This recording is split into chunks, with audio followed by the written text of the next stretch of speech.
বিসমিল্লাহির রহমানির রহিম নাহমাদুহু ওয়া নুসাল্লি আলা রাসূলিহিল কারীম।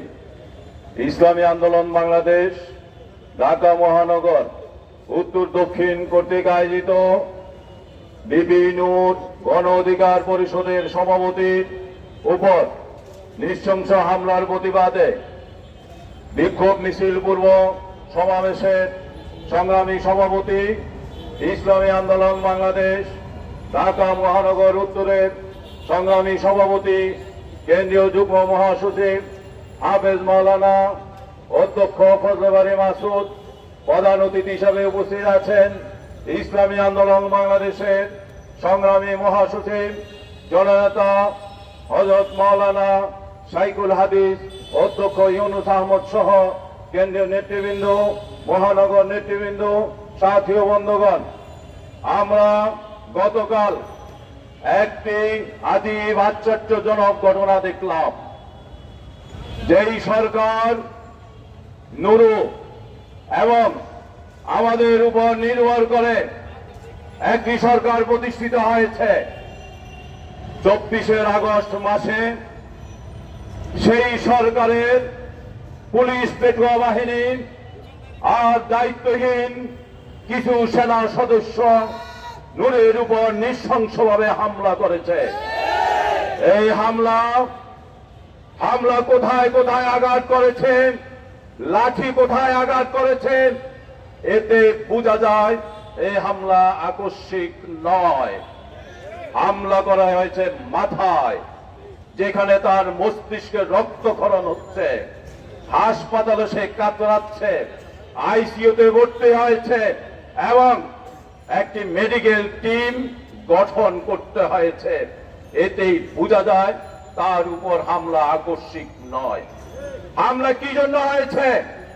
হামলা হয়েছে ফ্যাসিস্ট ভারতীয় দালাল, আওয়ামী লীগের দালাল জাতীয় পার্টিকে নিষিদ্ধের দাবিতে একটি মিছিল করেছিল তারা।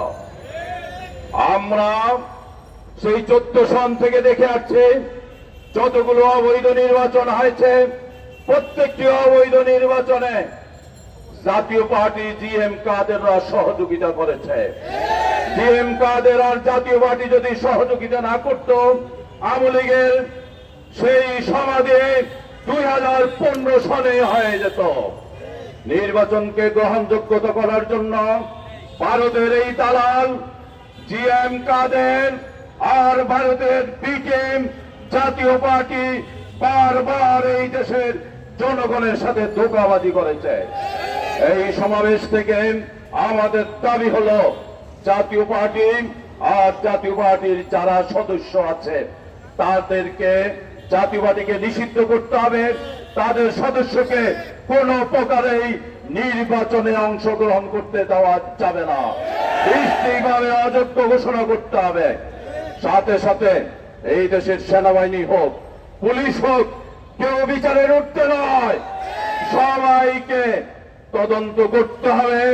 দোষী যারা তাদেরকে অবশ্যই বিচারের আওতায় আনতে হবে। আজকে নুরুর উপর হামলা হয়েছে, এটা বাংলাদেশের উপর হামলা। নুরু বাংলাদেশের একটি গণতান্ত্রিক দলের প্রেসিডেন্ট, তার উপর হামলা, বাংলাদেশের উপর হামলা। যারা এই হামলা করেছে এরা দেশপ্রেমিক হতে পারে না, এরা দেশের শত্রু। আরেকটি দল নির্বাচনকে পাঞ্চালের ষড়যন্ত্র নাকি দেখছে। পুলিশ, সেনাবাহিনী, আমরা বলতে চাই যারা চাঁদাবাজ করছে তাদের উপর কিছু করেন না, হামলা করেন যারা চাঁদাবাজ বন্ধ করতে চায় তাদের উপর। নির্বাচন পাঞ্চাল তারা করছে যারা চাঁদাবাজি করছে আর সন্ত্রাসী করছে। নির্বাচনী পাঞ্চাল আমরা করছি না। একটি সুষ্ঠু পরিবেশে সুন্দর নির্বাচনের জন্য পিআর পদ্ধতির কোনো বিকল্প নাই। সবাইকে ধন্যবাদ। আগামী সংগ্রামে সবাইকে দাওয়াত দিয়ে শেষ করছি। আসসালামু আলাইকুম ওয়া রাহমাতুল্লাহ।